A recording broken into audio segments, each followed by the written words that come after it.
오늘 하나님께서 주신 말씀은 마태복음 6장 9절에서 13절까지 말씀입니다. 주보에 있습니다. 우리 함께 한 목소리로 읽겠습니다. 그러므로 이렇게 기도하여라. 하늘에 계신 우리 아버지, 아버지의 이름이 거룩하게 여김을 받으소서. 아버지의 나라가 이루어지게 하소서. 아버지의 뜻이 하늘에서처럼 이 세상에서도 이루어지게 하소서. 오늘 우리에게 필요한 양식을 주소서. 우리에게 잘못한 사람을 우리가 용서해 준 것처럼 우리의 죄를 용서하여 주소서. 우리들을 시험에 빠지지 않게 하시고 악으로부터 구원해 주소서. 아버지는 나라와 권세와 영광을 가지고 계십니다. 아멘. 성가대의 귀한 찬양을 여러분들 이 영상과 함께 아름다운 찬양을 들었는데 어떤 생각을 하셨고 어떤 느낌이 좀 드셨습니까? 저는 개인적으로 눈물 참느냐고 힘들었습니다. 왜 그런지 저도 한번 마음을 들여다봐야 될 것 같아요. 어머니의 마음, 아기의 생명을 지켜야 되는데 지키지 못하고 떠나보내야 되는 그 어머니의 마음, 여러 가지 좀 생각이 전 들었습니다. 여러분들은 좀 어떤 생각이 드셨나요? 지금 마음은 좀 어떠신가요? 원래 설교 전에 또 예배 전에 잠깐 이렇게 스트레칭을 했잖아요. 그 하는 이유는 좀 깨어 있기 위해서 그렇습니다. 더 집중을 잘하기 위해서. 옆에 누가 앉으셨는지 잠깐 보실까요?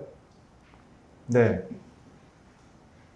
그렇게 인사했으면 좋겠습니다. 여러분들 7월 한 달 정말 열심히 이 무더위 가운데 또 장마 가운데 자기 자리 그리고 성실하게 최선을 다해서 일하신 여러분들 정말 고맙습니다. 정말 고맙습니다. 그 고맙다라는 말을 먼저 자기 자신한테 야, 한 달 정말 열심히 수고했다. 고맙다. 자, 시작. 고맙다. 고맙다 해주십시오. 고맙다. 네. 따라서 해주시면 복이 있을 것이다. 네. 네. 그 고맙다라는 그 단어가 순우리말입니다. 혹시 무슨 뜻인 줄 아세요? 전 감사합니다라는 그 말보다 고맙다라는 말이 더 많이 와닿습니다. 원래 한글 우리 순우리말에 곰, 감 이런 게 이제 하늘이라는 뜻이라고 해요. 그리고 이제 맙다가 답다, 담다. 그래서 그 고맙다라는 뜻은 당신은 하늘을 닮았다. 하늘과 같은 사람이다. 결국은 하늘은 저는 이제 하나님을 좀 지칭하거든요. 당신은 하나님을 닮은 사람입니다. 그러니까 그런 여러 가지 의미로 해석이 됩니다. 그러니까 우리나라 말이 굉장히 뜻이 깊어요. 고맙다라는 말은 당신은 나에게 하늘을 보여준 사람입니다. 당신은 하늘과 같은 사람입니다. 그런 의미입니다. 자, 이 뜻을 다시 한번 마음에 새기시고요. 옆 사람에게 마음을 담아서 고맙습니다. 이렇게 한번 인사해 보시죠. 시작. 고맙습니다. 고맙습니다, 여러분들. 정말 진심으로 고맙습니다. 여러분들이 있어서 우리 벽산이 있습니다. 오늘 말씀의 제목은 가장 위대한 기도라는 제목으로 말씀을 함께 나누고자 합니다. 세상에서 가장 아름다운 모습은 어떤 모습일까요? 아마 오늘 우리 성가대가 불러준 그 사랑하는 아이를 위해서 기도하는 어머니의 모습이 가장 아름답지 않을까? 그런 생각을 또 해봅니다. 여기 보시면 독일 화가가 있는데요. 이름은 알브레이트 듀러라는 화가입니다. 자기 모습을 보고 이제 자화상을 그린 그 그림인데요. 이때 당시만 해도 자화상을 그릴 수 있는 대상은 예수님밖에 없었어요. 신성한 존재. 근데 그걸 깨고 자기 얼굴을 그리면서 이제 파격적인 그 시작을 했던 되게 유명한 화가입니다. 이 화가에 대한 일화가 있습니다. 원래 지금도 이제 그 예술 공부를 하려고 하면 돈이 많이 들어가지 않습니까? 이 미술도 그때 당시도 마찬가지였습니다. 왕립미술학교를 들어가려면 어마어마한 수업료를 내야 됐고 수업료를 모으려면 쉽지 않았습니다. 두 친구가 뒤로 한스라는 친구가 수업료를 이제 입학금을 모아서 왕립 이제 미술학교에 갔는데 앞불싸 사기꾼을 만나게 되고 그 등록금을 다 날리게 돼요. 그 바람에 이제 뭐 큰일이 터진 거죠. 어떻게 합니까? 일과 공부를 같이 병행해야 되는데 그러다 보면 일도 제대로 못하고 공부도 제대로 못하고 그래서 이 두 친구가 약속을 합니다. 한 친구가 열심히 일해서 돈을 벌어서 학비를 대주고 한 친구는 열심히 공부하고 그래서 한수라는 친구는 고향에 가서 채석장에서 열심히 일해서 돈을 벌어가지고 학비를 대주고요. 이 뒤려라는 친구는 왕립미술학교에서 열심히 공부합니다. 정말 탁월한 성적의 수석으로 그리고 유명한 이제 화가가 되게 됩니다. 인지도도 많아지고 유명해진 이 듀러가 이제 너무 친구에 대한 고마움으로 고향에 와서 친구를 만나려고 친구 집 앞까지 왔습니다. 근데 창 밖에서 친구를 보니까 기도하고 있는 모습이 보인 거예요. 무슨 기도를 하나 이렇게 귀 기울여 듣게 됐습니다. 이런 기도 내용이었어요. 하나님, 감사합니다. 고맙습니다. 저는 이 노동 현장에서 그 고된 일로 이제 손이 망가져서 이제 그림을 그릴 수 없게 될 상황이었지만 저의 노동과 애씀으로 제 친구가 정말 이 그림 그리는 것에 실력을 잘 발휘하게 됐고 또 유명한 화가가 돼서 너무 고맙고 감사합니다. 라는 기도하는 내용을 듣게 돼요. 그리고 나서 이제 그림을 그리게 되는데 친구의 손을 이렇게 그리게 됩니다. 여러분들 많이 보셨을 거예요. 기도하는 손. 이 손이 그렇게 태어나게 됩니다. 저는 누군가가 세상에서 가장 아름다운 모습이 무엇이냐고 질문하신다면 많이 있겠지만 저는 나를 위해서 기도하는 손이 아니라 누군가를 위해서 마음을 모아서 간절히 기도하는 그 두 손이야말로 가장 세상에서 아름다운 손이 아닐까 생각해 봅니다. 지금도 전쟁 가운데, 기근 가운데, 기후변화로, 전쟁으로, 내란으로 수많은 난민들, 고아, 과부, 나그네, 지금 21세기를 살고 있는 이 시대에도 그 일들은 끊이지 않고 계속 지속되는 것 같습니다. 우린 그 일을 위해서 늘 이렇게 두 손을 모으고 기도를 해야 될 것 같습니다. 기도 다 하시죠. 모든 종교에는 기도가 있습니다. 인간의 존엄성이 어디에 있는가? 뭐 도구도 만들고 기계도 만들지만 우리가 그 하나님께 이렇게 말할 수 있는 그 선물을 받았다라는 거. 그게 가장 인간의 존엄함인 것 같습니다. 기도란 무엇일까요? 여러분들 다 기도하셨죠? 하고 계시죠? 제가 네이버 국어사전에 찾아보니까 이렇게 정의되어 있습니다. 인간보다 능력이 뛰어나다고 생각하는 어떠한 절대적 존재에게 빔, 간청, 그런 의식을 기도라고 합니다. 자, 국어사전에서 정의하는 이 기도는요, 인간의 입장에서 우리가 유한하고 그리고 한계가 많은 존재이기에 절대자, 무한하신 절대자에게 우리의 소원을 간청하는 거, 간구하는 거, 그거를 일목요연하게 딱 한 문장으로 정의해놨습니다. 오케이. 국어사전에서 정의하는 기도. 그러면 이제 기독교 사전에서는 뭐라고 정의할까? 이제 찾아봤습니다. 똑같이 정의할까? 좀 다르더라고요. 뭐가 다른지 한번 보십시오. 기독교에서 말하는 기도는 이런 정의입니다. 제가 읽어드릴게요. 신자, 그러니까 하나님을 믿는 자, 신자와 하나님과의 교제 또는 대화. 자, 차이를 느끼세요? 네이버 국어사전에서는 그냥 간청, 빔이라고 되어 있습니다. 근데 기독교 사전에서는 하나님과 교제하고 대화가 기도라고 이야기합니다. 그러니까 기도는 일방적인 것이 아니에요. 하나님과 우리가 친한 친구와 친한 분과 대화 나누듯이 하나님과 대화 나누는 것, 호흡하는 것을 기독교에서는 기도라고 합니다. 와, 이것도 되게 아름다운 정의 같아요. 여러분들, 기도는 말하기와 듣기가 함께 해야 합니다. 하나님 기도하고 이제 기도를 멈춘 다음에 이제 들어야 돼요. 근데 제 개인적인 생각은 한국교회에 말하는 기도는 너무 많은데요. 듣는 기도는 많이 부족한 것 같습니다. 그 균형을 많이 회복해야 될 것 같아요. 진심으로 기도했다면 나를 향하신 하나님의 뜻이 무엇인지 진심으로 경청하는 듣는 기도가 좀 더 많이 보강되면 좋을 것 같다는 생각을 합니다. 이 기독교 사전에서 그걸 우리한테 알려주는 것 같아요. 아, 대화구나. 교제구나. 여러분들, 친한 사람들과 교제하면 교제할수록 그 사이가 멀어질까요? 가까워질까요? 당연히 가까워지죠. 뭘 좋아하는지, 뭘 싫어하는지, 뭐 할 때 행복한지, 뭐 할 때 기분 좋은지 대화하면 할수록 더 깊이 알게 됩니다. 하나님과의 대화도 마찬가지인 것 같아요. 저는 조금 더 들어가서 한 사제분이 기도에 대한 정의를 이렇게 내리셨어요. 전 이 정의가 참 좋습니다. 읽어드릴게요. 루미 에블리라는 사제인데요.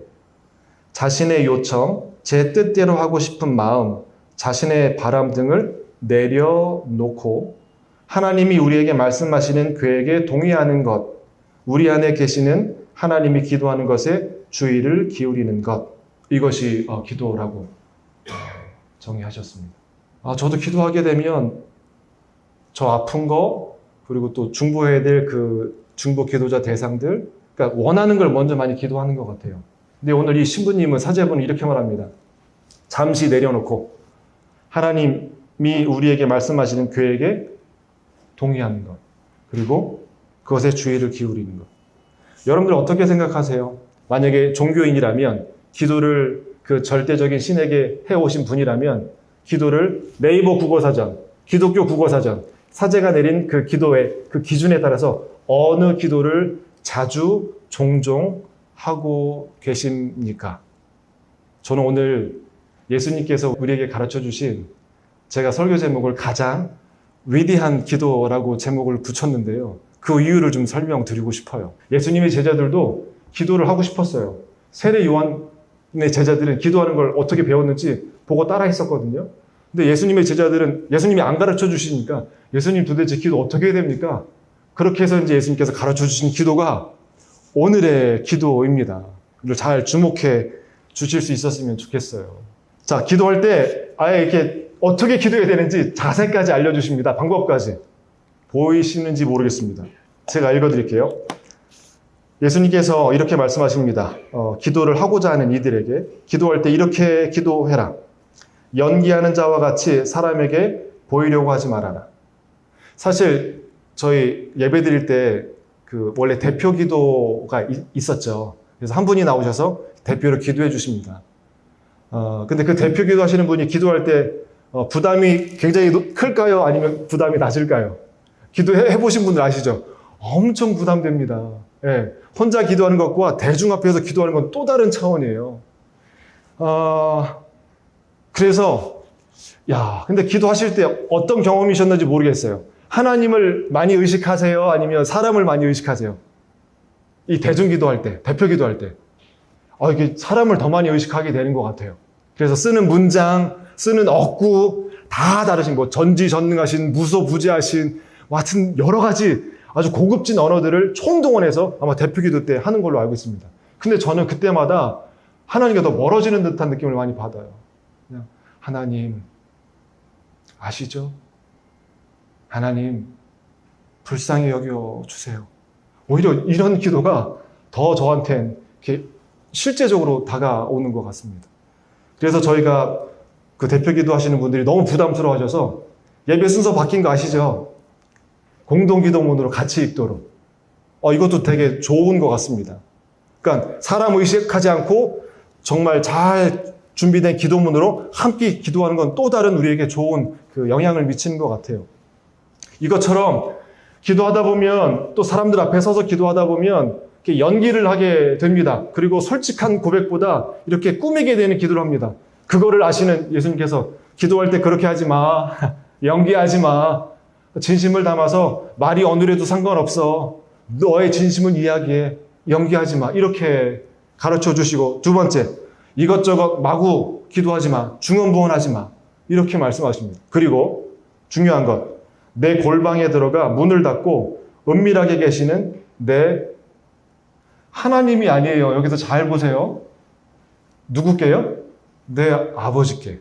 이따가 주기도문 할 때 간단하게 설명드릴게요. 기도하려면 조용한 곳을 찾아가서 너 홀로 네 마음을 살피면서 그 마음에 있는 것을 그대로 올려드려. 이게 기도의 시작이야. 주변 사람 시선 신경 쓰지 않고, 내 말이 어떻게 들릴까 신경 쓰지 않고, 오로지 내 호흡과 내 마음에 집중하면서 내 마음을 오롯이 올려드리는 것, 이게 기도의 시작이야 라고 예수님께서 아주 친절하게 가르쳐 주셨습니다. 그리고 우리의 기도를 이렇게 조율하도록 주기도문, 주님의 기도를 가르쳐 주셨어요. 제가 오늘 아침에 되게 궁금해지는 하나의 질문이 있었습니다. 악기를 연주하고 음악을 하시는 분들 가운데 악기 튜닝, 조율을 할 때 그 한 음에 맞추거든요. 도, 레, 미, 파, 솔, 라, A 키. 궁금해진 거예요. 왜 도도 있고 레도 있고 미도 있고 파도 있는데 왜 하필이면 라, A 키일까? 그래서 제가 오자마자 진성 씨한테 물어봤어요. 진성 씨 왜 악기 튜닝할 때 왜 하필이면 A 키냐고. 진성 씨가 이제 찾아보고 해서 알려준 게 있는데 A 키가 가장 안정적인 음이래요. 모든 악기가 열려있는 걸 이제 개방음이라고 하거든요. 열린 음 가운데 가장 안정적인 음이 A 키라고 하더라고요. 그래서 그 A키에 맞추면 모든 악기들이 정말 이렇게 밸런스가 딱 맞는 가장 안정적인 키가 A키라고 말합니다. 저도 거기에 빗대서 예수님께서 가르쳐 주신 기도, 주기도문이 A키예요. 모든 기도에 가장 안정적이고 우리가 해야 될 엑기스가 담긴 기도가 오늘 주기도문입니다. 저도 기도할 때마다, 그리고 모든 회중 예배 때 주기도문 하죠. 왜 하는 줄 아세요? 우리의 기도가 이 지향점으로 다시 조율하기 위해서. 가톨릭이든 성당이든 모든 개신교 예배에 주기도문이 꼭 들어갑니다. 우리의 기도가 지금 잘 가고 있는가? 예수님께서 기도해 주신 그 기도에 잘 조율되고 있는가? 아, 그래서 모든 예배에 주기도문이 있구나. 그래서 좀 더 공감하게 됐습니다. 아, 그러면 무슨 내용인지 아셔야 되잖아요. 그래야지 조율하죠. 제가 매주마다 한 대목씩 풀겠습니다. 근데 오늘은 전체적으로 총론만 이야기하겠습니다. 자, 질문. 주기도문에서 말하지 않는 세 가지가 있습니다.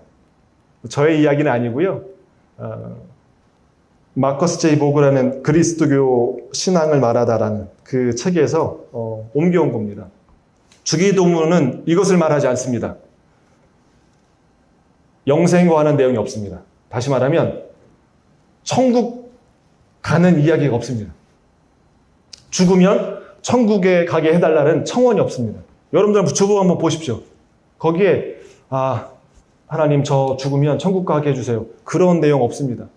두 번째, 물질적인 성공을 기도하는 게 없습니다.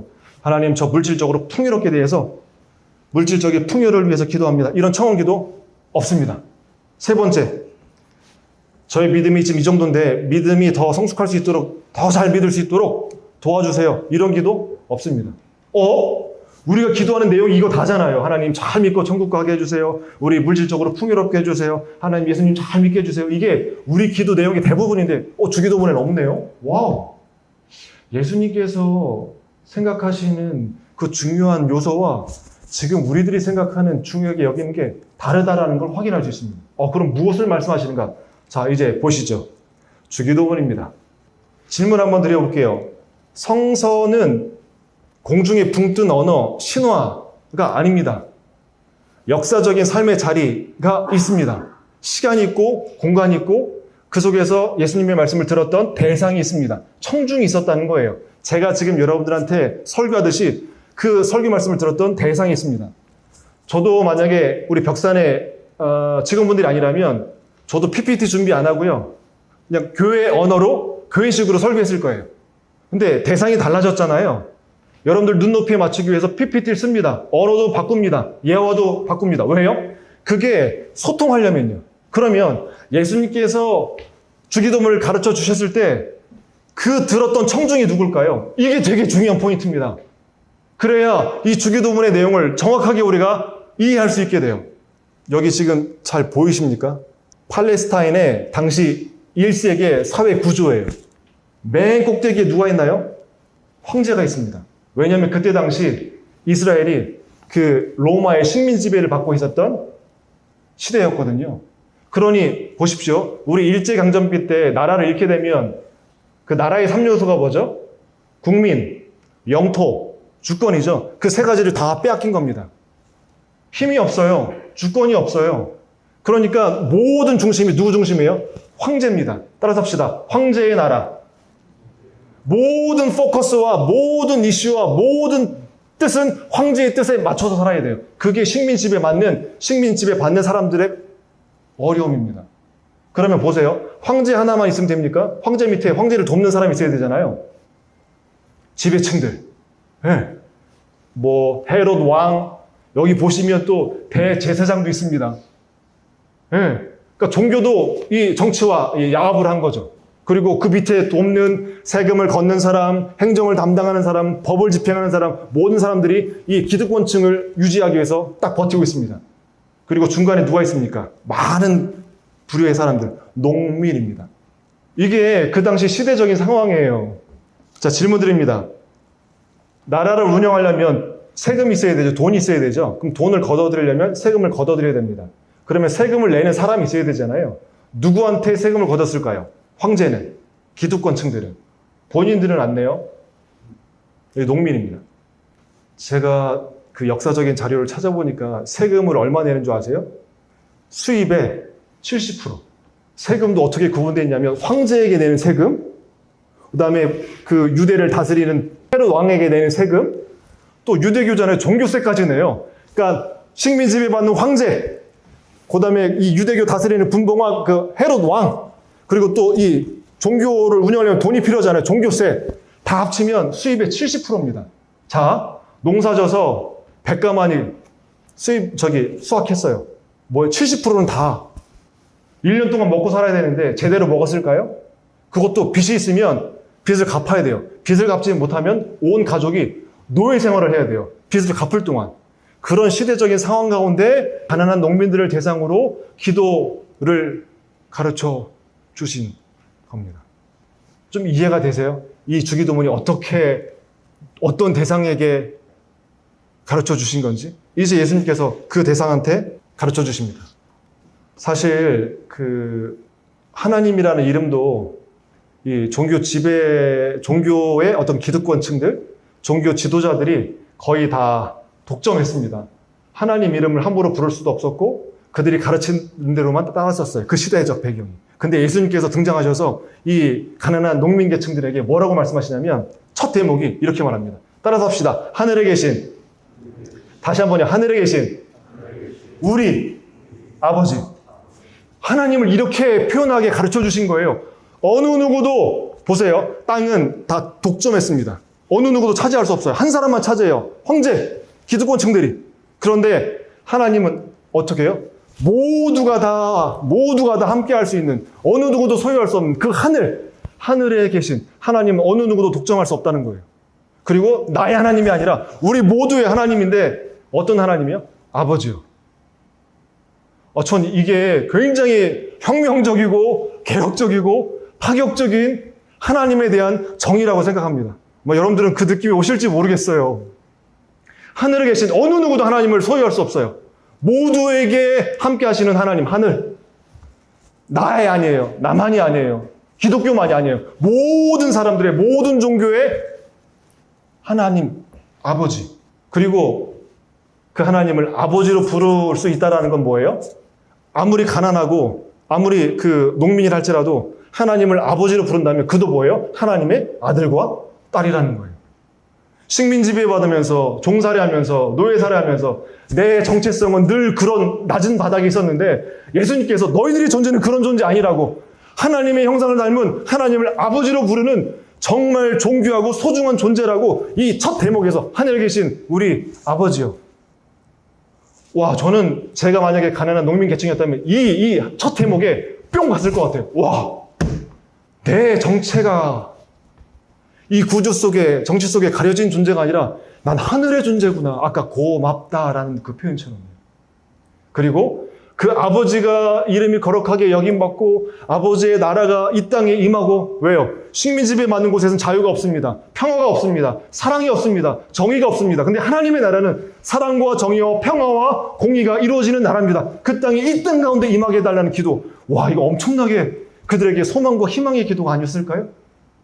그리고 아버지의 뜻이 하늘에서 이루어진 것처럼 이 땅 가운데 이루어지기를. 그리고 이제 우리에게 옵니다. 오늘 우리에게 필요한 양식. 여러분들 21세기에도 기근으로 하루 한 끼를 못 먹어서 굶어 죽는 아이들이 엄청 많습니다. 이때 당시도 똑같았습니다. 70%나 세금으로 냈죠. 뭐 하면 또 어렵죠. 그러니까 하루 세 끼를 먹는 것이 정말 목숨처럼 중요했던 그 시대입니다. 하나님, 이들 아시죠? 이들의 삶을 아시죠? 하나님, 이들에게 필요한 양식, 꼭 필요한 양식, 그걸 먹지 못해 죽는 일이 없도록 꼭 필요한 양식을 채워주소서. 그리고 뭐 합니까? 우리에게 지은 죄를 우리가 용서해 준 것처럼 하나님 우리 죄를 용서해 달라고. 여기서 이제 죄라는 단어가 다른 버전에 보면 여러분들 채무 있죠? 채무. 빚. 세금을 70%나 내요. 그리고 빚을 갚지 못하면 노예로 전락하게 됩니다. 그러면 빚을 탕감해 주면 어떻게 돼요? 노예로 전락하지 않게 되죠. 그러니까 이 주기도문에 그냥 하늘에 붕 뜬 기도가 아니라 정말 현실을 치열하게 보고 현실의 구조를 보고 현실의 구조를 뒤집어 엎는, 모두가 좀 평화롭게 살아가는 정말 핵심적인 메시지가 이 주기도문에 들어 있습니다. 네. 구체적인 이제 강론은 다음에 말씀드리고요. 주기도문이 이렇습니다. 이런 주기도문을 우리가 매주마다 예배 시간에 암송하고 기도하잖아요. 그럼 우리가 주기도문에 삶을 맞춘다면 우리 한국 개신교회, 우리 한국교회, 모든 세계교회가 어떻게 바뀌어갈까요? 완전 다르게 바뀌어갈 것 같아요. 근데 이거 보시면 이렇게 말합니다. 아마 여러분들도 많이 공감하시겠는데 한국교회 성도들처럼 기도를 많이 하는 성도들은 없다고 세계적으로 알려 있는데 왜 한국교회가 세상에 주는 영향력은 이리도 미비할까요? 어떻게 생각하십니까, 여러분들? 매 주마다 같은 시간에 함께 모여서 말씀 듣고 기도하고 또 마음으로 준비한 헌금을 드리면서 매 주마다 같은 어떤 행위들을 반복합니다.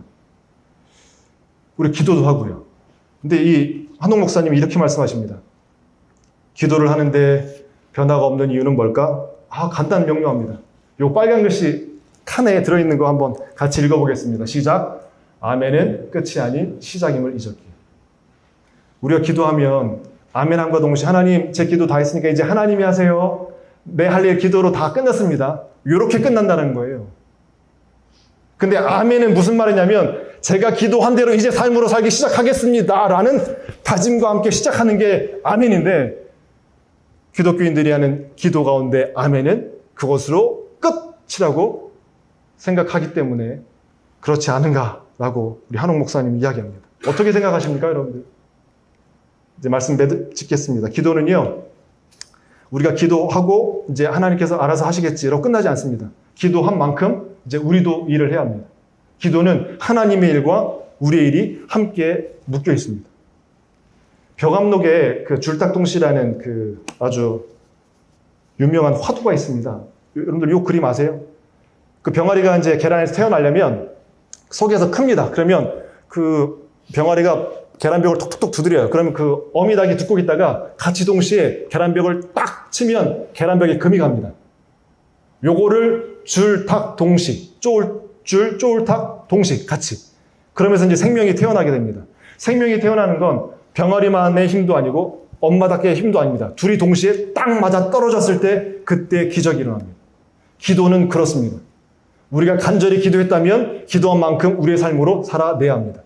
우루과이 성당에 이 주기도문을 기독교 신자인지 기독교 신자 아닌지 모르겠지만 이런 걸 붙여놨어요. 제가 이거 읽어드리고 마칠게요. 우루과이 성당 담벼락에 쓰여있는 기도문입니다. 하늘에 계신 하지 말아라. 세상 일에만 빠져 있으면서 우리 하지 말아라. 너 혼자만 생각하며 살아가면서 아버지 하지 말아라. 아들 딸로서 살지 않으면서 이름이 거룩히 여기심 하지 말아라. 자기 이름 빛내기 위해 안간힘 쓰면서 아버지의 나라가 오심이 하지 말아라. 물질 만능의 나라를 원하면서 아버지의 뜻이 하늘에서와 같이 땅에서도 이루어지소서 하지 말아라. 내 뜻대로 되기를 기도하면서 오직 오늘 저희에게 일용할 양식을 주시고 하지 말아라. 가난한 이름을 본체 많지 하면서 저희에게 잘못한 일을 저희가 용서하오니 저희 죄를 용서하시고 하지 말아라. 누구에게인가 아직도 앙심을 품고 있으면서 저희를 유혹에 빠지지 않게 하시고 하지 말아라. 죄 지을 기회를 찾아다니면서 악에서 구하소서 하지 말아라. 악을 보고도 아무런 양심의 소리를 듣지 않으면서 아멘하지 말아라. 주님의 기도를 진정 나의 기도로 바치지도 않으면서. 기도하시는 분이라면 다시 한번 주기도문의 기도를 조율하셨으면 좋겠고요. 그리고 우리가 기도한 만큼 우리의 삶은 어떻게 달라지고 있는지 다시 한번 점검해 보실 수 있었으면 좋겠습니다. 기도하겠습니다. 하나님, 오늘 주님의 기도에 우리의 기도를 조율합니다. 욕심의 기도, 탐욕의 기도, 개인적인 나만의 기도, 다시 한번 돌아봅니다. 하늘에 계신 우리 아버지, 하나님의 이름이 거룩하게 되길 원합니다. 하나님의 나라가 이 땅 가운데 이루어지길 원합니다. 우리 벽산과 우리 모두를 사용하여 주옵소서. 그리하여서 필요한 양식이 필요한 곳에 필요한 양식을 공급해 주는, 그리고 죄 지은 자가 용서함 받고 빚진 자가 탕감받는 그 사회를 만들어가는 데 쓰임받는 벽산 우리가 되게 하여 주옵소서. 그리고 우리를 그 모든 시험과 악으로부터 구원하여 주셔서 하나님 나라와 권세 영광이 우리의 삶을 통하여 이루어지는 복된 삶이 될 수 있도록 주님 인도하여 주옵소서. 예수님의 이름으로 기도드립니다.